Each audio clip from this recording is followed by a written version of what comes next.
Halo warga YouTube sekalian, berjumpa lagi dengan saya Latifianto. Selamat datang di channel ini, sebuah channel yang akan selalu menyajikan, membahas diskusi-diskusi terbaru mengenai perkembangan timnas Indonesia.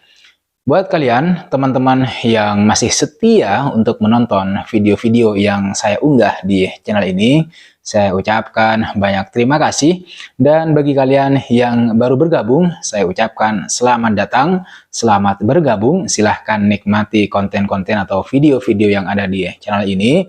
Dan jika kalian berkenan, monggo di subscribe dan jangan lupa klik tombol like-nya.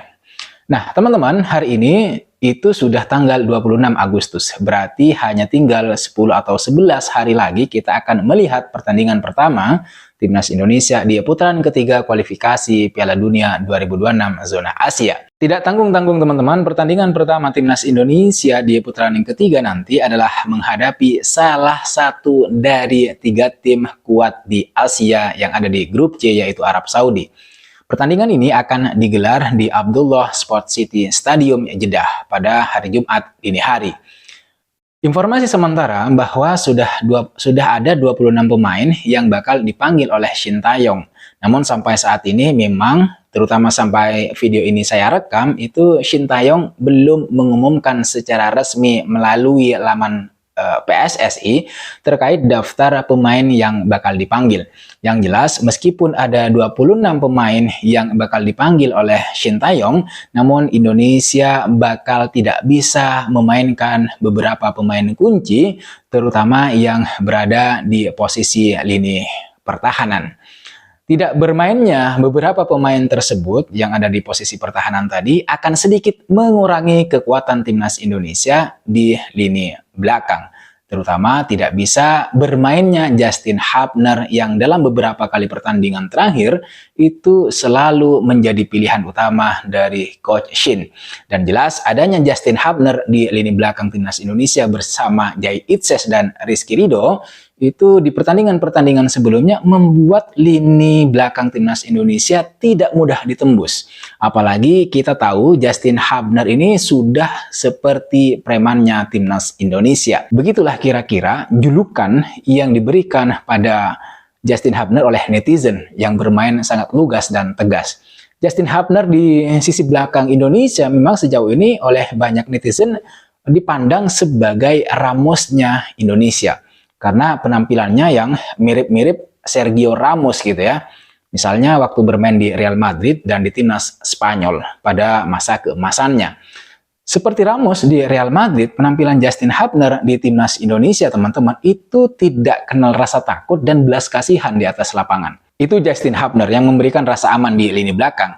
Nah, selain Justin Hubner, yang terkena akumulasi kartu ada juga Jordi Amat yang mengalami cedera dan kemudian Elkan Baggett yang memang sengaja tidak dipanggil oleh Shin Tae-yong.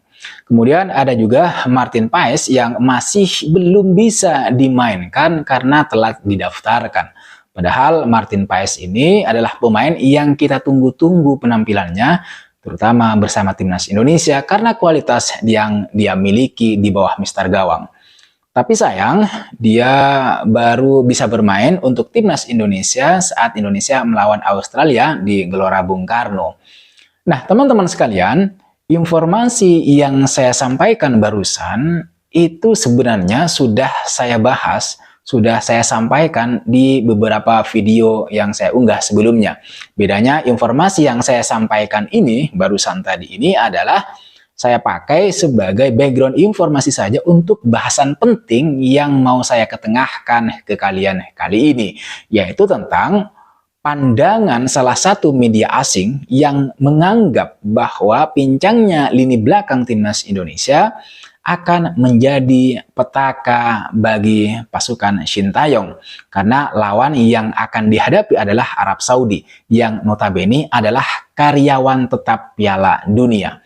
Jadi teman-teman sekalian, atas tidak bisa dimainkannya beberapa pemain yang saya sebutkan tadi, terlepas dari alasan masing-masing pemain, salah satu media asal Vietnam yaitu Soha memprediksi bahwa timnas Indonesia bakal bernasib sama seperti yang dialami Vietnam pada putaran ketiga kualifikasi Piala Dunia tahun 2022 saat menghadapi tim yang sama, yaitu Arab Saudi.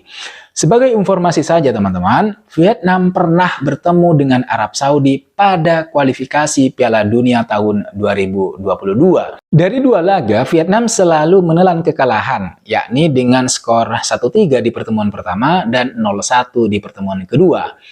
Dengan catatan tersebut, Soha menilai saat ini dengan perbedaan kelas dan kekuatan, Indonesia juga dianggap bakal kalah telak dibandingkan Arab Saudi. Klaim atau prediksi yang disampaikan oleh Soha ini memang cukup beralasan. Pertama, memang secara ranking Indonesia ini ya kalah jauh dibanding Arab Saudi. Saat ini Indonesia bertengger di peringkat 133, sementara Arab Saudi itu ada di peringkat 56 dunia. Jadi di atas kertas atau secara teori sepak bola tentu saja Arab Saudi sangat diunggulkan untuk menang. Atas dasar ini, maka klaim Soha ada benarnya. Kedua, klaim Soha menurut saya juga didasarkan pada kenyataan bahwa timnas mereka, yaitu Vietnam, yang jelas-jelas secara peringkat FIFA jauh lebih baik dari Indonesia, pada akhirnya gagal melaju ke putaran ketiga. Yang menjadi salah satu faktor utamanya adalah karena Vietnam kalah 2 kali di tangan Indonesia. Padahal kalau mengacu pada peringkat FIFA, kalau itu menjadi acuan sebuah tim untuk menang, maka seharusnya Vietnam lah yang menang melawan Indonesia. Dan kalau itu terjadi, maka kemungkinan besar yang sekarang mewakili Asia Tenggara ke putaran ketiga kualifikasi ya Vietnam gitu. Tapi nyatanya bahwa Vietnam harus belajar pada pengalaman kekalahannya sendiri atas Indonesia, bahwa peringkat FIFA tidak menjadi satu-satunya barometer apakah sebuah tim bakal keluar sebagai pemenang atau tidak. Karena sepak bola bukan permainan matematika, di mana hasil sudah pasti mencerminkan rumus, dan rumus pasti mencerminkan atau menghasilkan hasil yang akurat. Sekali lagi, Soha harus melihat sepak bola bukan sebagai hitung-hitungan matematika. Sepak bola adalah permainan relativitas. Permainan ini bisa 50-50, 50-50 atau 70-30, relatif. Tergantung siapa yang memiliki kerja keras, kerja tim, dan kegigihan. Apakah keajaiban ada di dalam permainan sepak bola? Itu kan pertanyaannya. Yang jelas saya menilai pasti ada.